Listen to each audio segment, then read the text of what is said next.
What to do, modified family? We are back in the Honda library. I'm gonna try to speak loud because my phone's kind of crap. I do everything on my phone, if that wasn't apparent by my video quality. One day they'll get better. I want to work on the intro, but almost none of my cars are running except for one. Currently, that's the one I don't want to daily. I love it, but there's reasons I shouldn't be out there in it. But moving on today, this could be a really good day, this could be a really bad day. So we're back on my 1996. It's a GSR swapped one, and this motor just got completely rebuilt after spinning a bearing. So that just gets you up to where we're at now. Fired the bad boy up, had no oil pressure, which was really weird. Like at idle, like it had pressure, but it kept dropping. You know, we're getting a low oil pressure light, so we put a tester up to the back of the head to see if oil was getting through. We checked various things like the VTEC solenoid and a few other points where oil should be pushing through, and they all had oil in them, but still the pressure reading was low. So kind of scrapped the project for a few months, then came back, was super excited, got a brand new oil pump, because that must have been the problem. Oil's not pumping, must be the oil pump, was not the problem. So I found out Honda oil pumps like very rarely fail, and I did a video where I'm like, I opened up the oil pump before we put it back in to make sure it was clean, to see if we needed to port it or do anything, and it looked perfect, like it was new on the inside. So coming back to now, I thought I was wrong because we switched oil pumps, but then we had the same problem. So realistically, no, the oil pump was probably fine, it's probably good, and I was probably right. Like, I think there would be something noticeable about it not working. So here today, we're just gonna break this thing down. Hopefully we're not gonna have to strip it down to a bare block. And at worst, we will have to pull the motor and put my housemate's B16 back in, just so I have like a registered and insured running car. So you know what to do. Just give me 5 on my black hand side and let's go.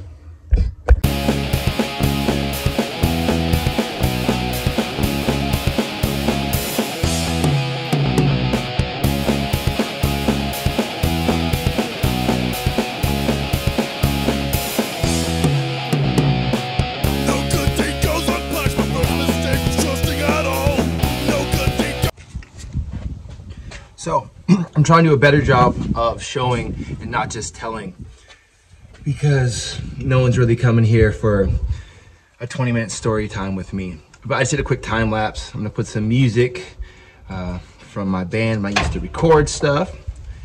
It's gonna be pretty rad, I think. I wish I still played, don't really have time for that anymore. If these Hondas would run, I could spend some money on guitar stuff. But I just jacked the car up. I need to drain the oil. So I pulled the dipstick, I pulled the valve cover off. I'm just taking stuff off. I grabbed 3 little Ziploc bags from the inside of the house. It's a lot easier when things are going back together to not have to look for all your parts.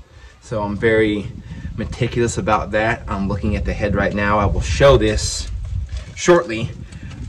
And everything's looking good on the top end. There's tons of oil up here, so oil is getting up here. I just don't think it's coming back around for some reason. And we didn't just check with the low pressure like warning light inside. That was like definitely a glaring indicator, but we also had a dial like connected, a gauge connected to the back plug back here that goes to the back of the head where people run like LS VTEC, so we had that connected. Other things I'm doing right now, I have to loosen this driver's side mount because then the motor will drop down so I can get to the crank pulley bolt, so that can come off. We're just redoing the other video we had. So yeah, let me show you the inside of this head. It's all lubed up. The Skunk 2 cams look good. My RTV job was good. Like my head or my valve cover gasket was not leaking at all, so that was all good. But that was twice on that gasket. This time I'm gonna put a new gasket on there and reseal it, and it'd be a lot less fiddling around. It's hard to reuse a gasket when it's already been greased up and it's softer than it was because they come kind of stiff. Yeah, so let's look at the inside of the head. Everything looks good up here. I keep looking in here for little remnants. There's barely anything at all, which is good because there shouldn't be no smuts inside of here. So let me show you that.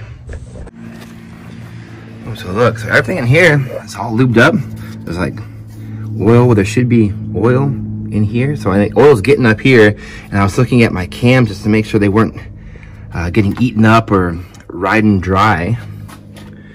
But yeah, so now we're gonna pull off these covers. We're gonna get that exhaust manifold off. I just got all the nuts, and then we need to drain the oil as well.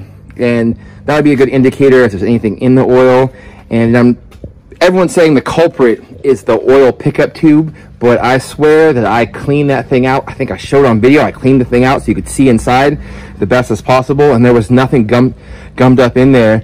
So let's check it again. This is the tail end. Sorry, it's kind of bright back there, but this oil came out absolutely golden. Looked just like when we poured it in. I was looking to see if there was any glitter or metal shavings, because we did replace the main bearings in here last time. Yeah, it looks really good. Nothing, still super clear, just less of a stream as it's almost empty. So places I've noticed, so here's the oil pump, Avi. There's no oil on this. It's all like on the inside, and it's running down from like halfway up. All right, so I don't think there's any holes up there where there could be leaks. The only other thing that is rolling around the back of my head is we had some problems with the post mount here where we had to re-drill and re-thread and put in new bolts for those. So I don't think that we drilled so far in that because we just cleaned up the threads and cut new ones. But I mean, we could have gotten to an oil passage. I'm not really sure where the oil passages are, but yeah, you gotta pop this bad boy off and get this cover off and see what mysteries await us. I'm hoping it's something that we could visually see. I'm also hoping that maybe we can hook something up to push air to see if it will dislodge what might be, if there's something in one of the passageways that's preventing the oil flow, maybe we could push it out, but I really don't know. So here's inside the oil pan. It looks pretty clean. Doesn't seem to be anything super shiny other than, see, that's just the regular oil.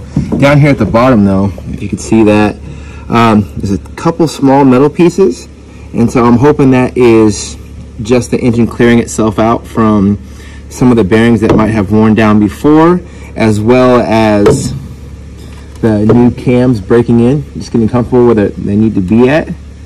And then a couple pieces look shiny, so that's what I think might be little tiny metal pieces, so I don't think that's bad personally. I found this little piece right there, but I'll clean all that out.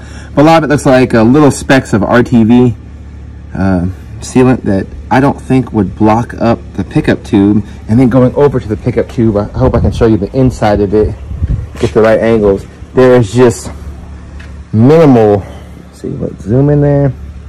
I don't know, well, I can tell you there's no like obstructions. I mean, I could probably clean it out with some, yeah, I don't think I can get a good angle on that, sorry, but it doesn't seem to be blocked up like it, where it would prevent oil from coming out of it. Oh, that's probably the best view I can get. See, just a couple really small, sparse things, and none of those look like metal. So I feel like some of those heavier pieces were sinking down to the bottom, so they could be flushed out, and then just some of these little gummy pieces. But I'll clean this out and I'll keep looking. I think there's got to be a more definite blockage, like I was saying, from the bottom. The oil was coming from, like, not where the head and the block meet, but somewhere down here, like out of here. It was coming down and running down here, and it wasn't on the oil pump till like today. So I don't think any oil is coming from the oil pump. It seems like it's from in here. And so I think that means that not only do I need to get this cover off, I might have to take the cams off and get behind this cover to see what's really going on back there, even though I don't really want to. But we'll see. But let's get this cover off, and that'll give me a much clearer view, because I think the oil might be leaking from somewhere behind here. You know, I don't think there's anything on this side, but we will see.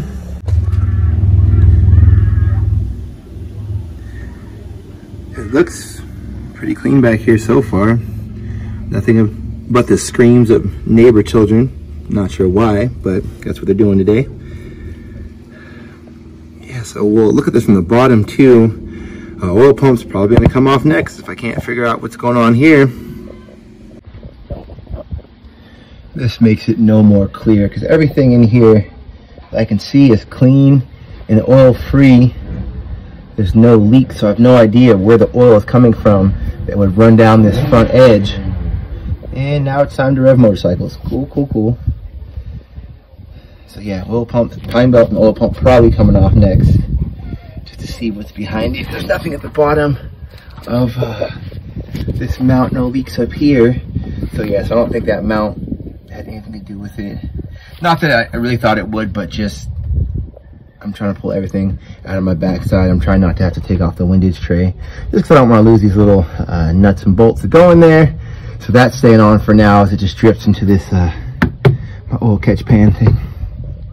Yeah, I guess that's the next thing, the oil pump. And then I'd like to see if I could put some like pressure on the system.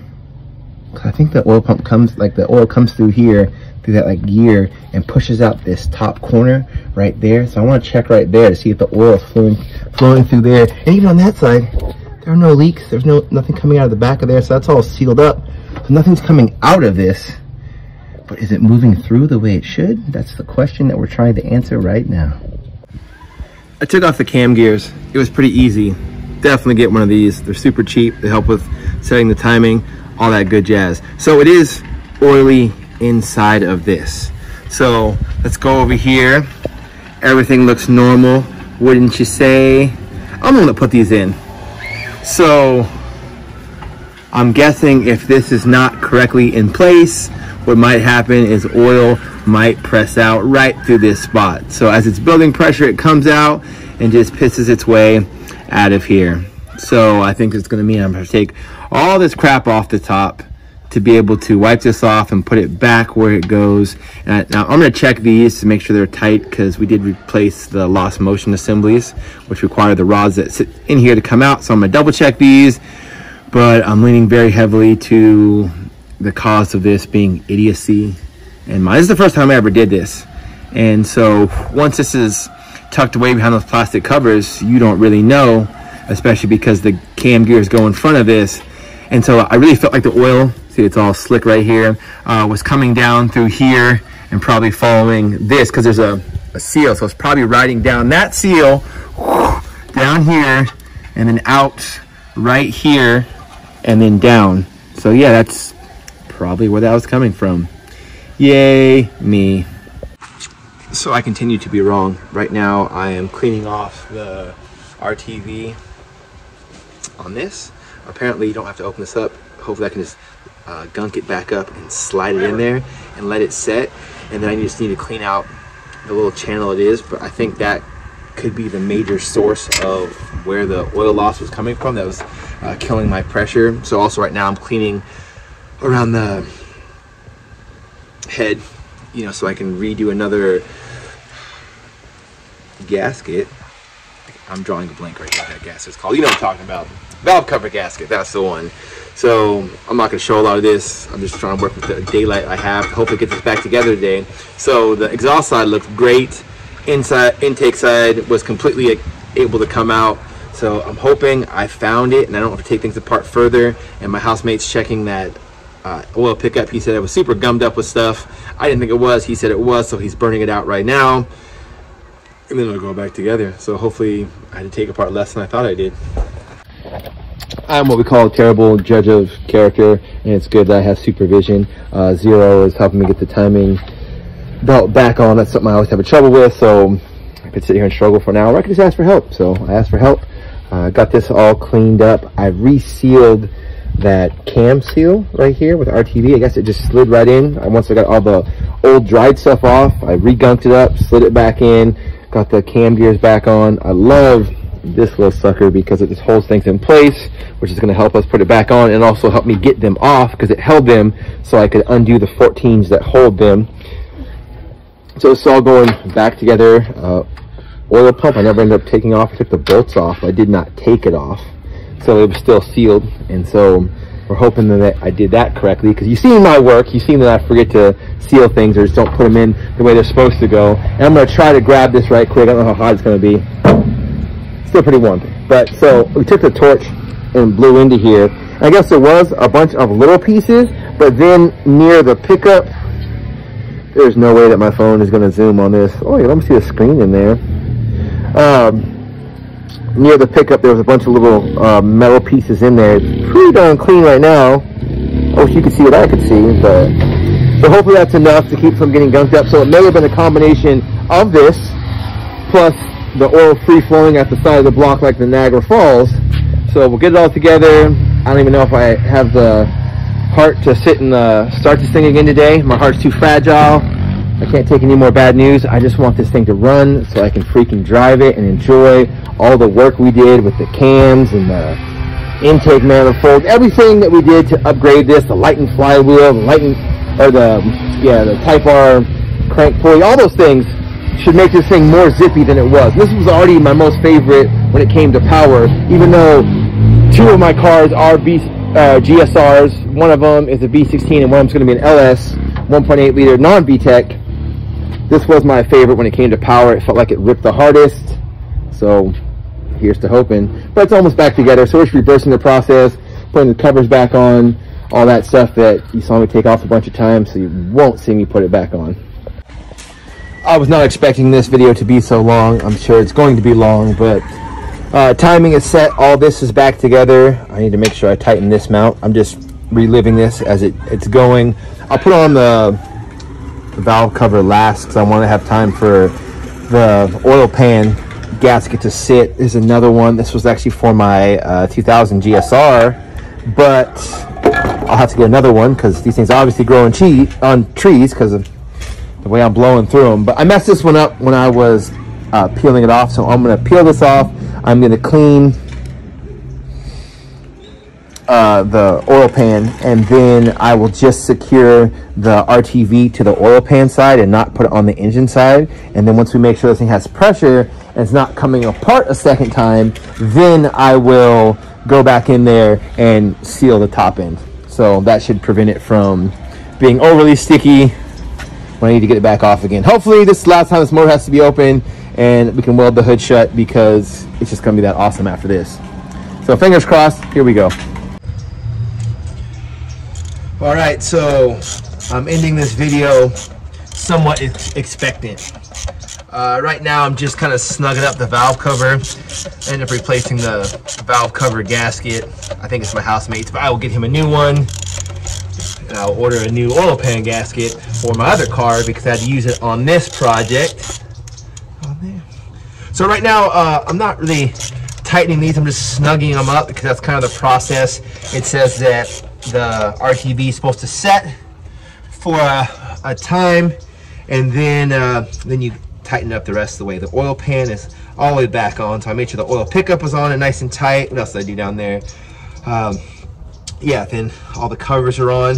Everything's back together, so it's just mostly a lot of cleaning up. I'll get my exhaust manifold back on. That's pretty easy. Get the O2 sensor plug back in, and I'm probably not going to start it in this video just to let everything have the ample amount of time to dry. Most of this cam seal, because I think between the screen and the cam seal, hopefully that was it, because motors are so basic. They require so little to work. You know, we made sure the torque was right on clamping things down, whether it was the main caps or the rod caps or all the pieces that hold in the cams. I know it's totally different parts of the engine, but all I mean is that like all those things were done to Honda factory spec, you know, to make sure that it was correct. You know, then I'm gonna put oil in this once I put it back on the ground. The wheel still needs to go on, and I'm just talking myself through it. I need to make sure I put that engine mount back on because I fixed it on the engine side, and let's not make sure I don't break the other side of the mount after I did all this work to it. But I'll leave you in high hopes. I was very apprehensive and worried at the beginning of this, but hopefully this is gonna be back on the street tomorrow. All right, Modified family, have a good night.